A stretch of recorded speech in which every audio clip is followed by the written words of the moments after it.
আপনারা বাড়িতে বসেই খুব সহজেই ড্রাগন গাছের কাটিং থেকে ড্রাগন গাছ তৈরি করতে পারবেন। আপনাদের কাছে যদি ড্রাগন গাছ না থাকে তাহলে পাড়া প্রতিবেশী বন্ধু বা আত্মীয়স্বজনের কাছ থেকে একটি 4 থেকে 5 ইঞ্চির কাটিং একটা নিয়ে আপনি যদি বসান তাহলে এভাবেই সাকসেস হবে। নার্সারি থেকে নিতে গেলে কিন্তু 70 থেকে 100 টাকা পর্যন্ত ড্রাগন গাছের চারা পাওয়া যায়, কিন্তু আপনারা খুব সহজেই ড্রাগন গাছ বাড়িতেই তৈরি করতে পারবেন। আজকে ভিডিওটা পুরো শেষ পর্যন্ত দেখুন, তাহলে বুঝতে পারবেন খুব সহজেই ড্রাগন গাছের চারা কীভাবে তৈরি করবেন।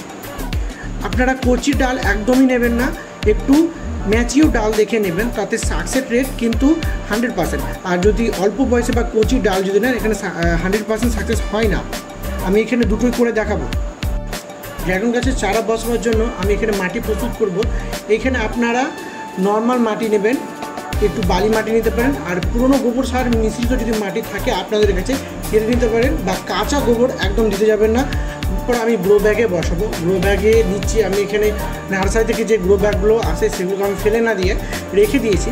সেগুলো তো খুব সহজেই যে কোনো চারা বসান বা আপনারা যদি ড্রাগন গাছে এরকম করে দেন, তাহলে আমি এখানে মিক্স করে নিচ্ছি। মাটিগুলোকে মিক্স করার পর আমি এইখানে যে গ্রো ব্যাগগুলো আছে গ্রো ব্যাগে বসাবো। এবং গ্রো ব্যাগে বসার ক্ষেত্রে আপনারা একটা বিষয় মাথায় রাখবেন, যেন গ্রো ব্যাগের তলাটা ছিদ্র থাকে। অনেক গ্রো ব্যাগের ছিদ্র থাকে না, যারা নার্সারি থেকে কিনে আনেন ওই গ্রো ব্যাগগুলোতে কিন্তু ছিদ্র খুবই কম থাকে। সেক্ষেত্রে আপনারা অবশ্যই দেখবেন জল নিকাশের যেন ব্যবস্থাটা ভালো থাকে। আর প্রথমে আমি গ্রো ব্যাগগুলোতে মাটি ভরে নেব। মাটি ভরে নেওয়ার পর আপনারা কিন্তু আবার বলছি বারবার যেন ড্রেনেজ সিস্টেম যেন থাকে, তাহলেই কিন্তু গাছ সাকসেস হওয়ার চান্স বেশি হবে। কারণ গাছের গোড়া যদি জল জমে যায় তাহলে কিন্তু গাছ পচে যাবে, সেক্ষেত্রে গাছটি সাকসেস হবে না। এবং আমি এখানে 3টি গ্রো ব্যাগ নিচ্ছি, 3টি তার মধ্যে আমি বসাচ্ছি একটা দুটো ম্যাচিওর ডাল বসাচ্ছি। এখানে কিন্তু সাকসেস হবে। আপনারা গাছ বসাবার সময় কিন্তু গাছের গোড়া দিকে মাটি দেবেন যেন কোনো রকম ফাঙ্গাস না লেগে যায়, সেই রকম মাটি। আর এমন মাটি দেবেন যেন ফাঙ্গাস সঠিকভাবে বসালে আপনারা দেখবেন গাছ সাকসেস হয়ে গেছে।